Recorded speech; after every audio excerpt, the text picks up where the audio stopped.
sous la neige ancienne. De silhouettes avancent et découvrent les ruelles lointaines. Luciane observe chaque façade comme une énigme dessinée. Et Doisha sourit doucement, devinant les surprises dissimulées. La cathédrale scintille comme un secret qui se déploie dans l'air glacé.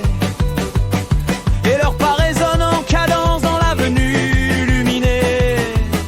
Ils marchent avec la maladresse tendre des jeunes sorciers en voyage, portant la magie sous leur manteau comme une ombre sage. Et dans les nuits étrangères, sous les lumières légères, ils avancent sans frontières comme deux âmes passagères. Le vent soulève la poussière et fait vibrer la lumière, et tout semble plus sincère dans les nuits étrangères.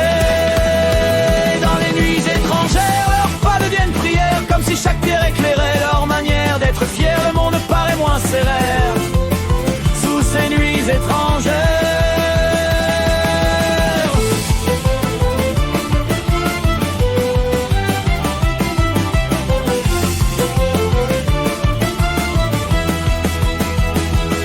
Un restaurant ouvre son parfum de souvenirs et de vapeur.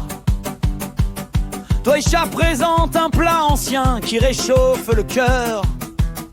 Luciane hésite un instant, interrogeant les épices et le mystère. Puis goûte finalement l'histoire qui flotte dans l'air. Le goût est étrange, intense, presque trop fidèle au passé.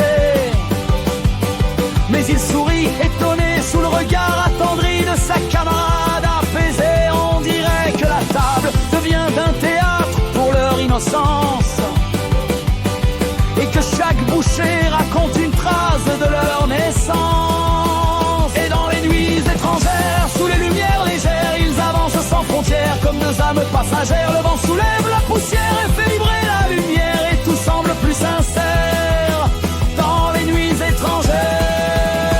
Et dans les nuits étrangères, leurs pas deviennent prières, comme si chaque pierre éclairait leur manière d'être fier. Le monde paraît moins sévère sous ces nuits étrangères. La boutique de farce s'ouvre comme un théâtre aux couleurs mouvantes. Les objets chuchotent des secrets, leurs ombres deviennent dansantes. Luciane repère une chapka moelleuse, presque trop douce pour être sincère. Et son sourire s'élargit complice en croisant le regard de sa partenaire. Il connaît l'histoire ancienne où la laine maudite s'était refermée, et joue doucement avec la peur comme qu'elle essaie de cacher.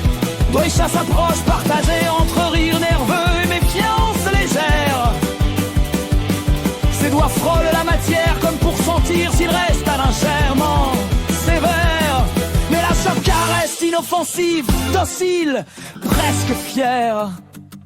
Et leurs éclats de rire s'élèvent chaud dans l'air froid de la terre étrangère.